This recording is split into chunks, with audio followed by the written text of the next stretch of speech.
बिस्मिल्लाहिर्रहमानिर्रहीम। Saudi Urdu TV में आपकी खिदमत में हाजिर हैं मोहम्मद कुरैशी ताज़ा ब्रेकिंग न्यूज़ के साथ। जद्दा के मरूफ तजारती मरकज़ में आतिश ज़दगी, लाखों का नुकसान। महकमा शहरी दिफा ने जद्दा के अलसफा मोहल्ले में वाक़िया मरूफ तजारती मरकज़ में लगने वाली आग पर काबू पा लिया। 9000 मुरब्बा मीटर के रकबे पर फैले हुए मरकज़ में से 800 मुरब्बा मीटर का रकबा जल कर खाकस्तर हो गया, जिससे लाखों का नुकसान हुआ।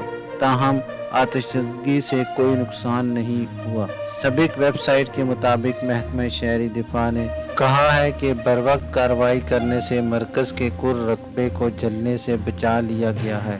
शहरी दिफा का कहना है कि आग बुझाने वाली टीमों को बैरूनी खिड़कियां तोड़कर अंदर जाना पड़ा। मरकज़ में कपड़े होने की वजह से आग तेज़ी से फैल रही थी और कैसफ धुआं उठ रहा था।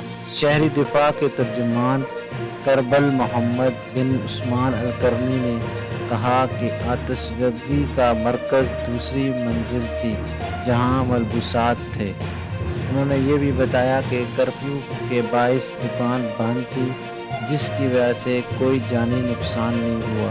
ताहम आग बुझाने के बाद तफ्तीशी टीम आतिशज़दगी की वजह मालूम करने की कोशिश कर रही हैं। अभी तक के लिए इतना ही। मिलते हैं नेक्स्ट बुलेटिन में ख़ास खबरों के साथ। अपना ख्याल रखिए और काइंडली मेरे चैनल को सब्सक्राइब, लाइक और शेयर कीजिए ताकि आपको हर खबर बर वक्त पहुँच सके। शुक्रिया।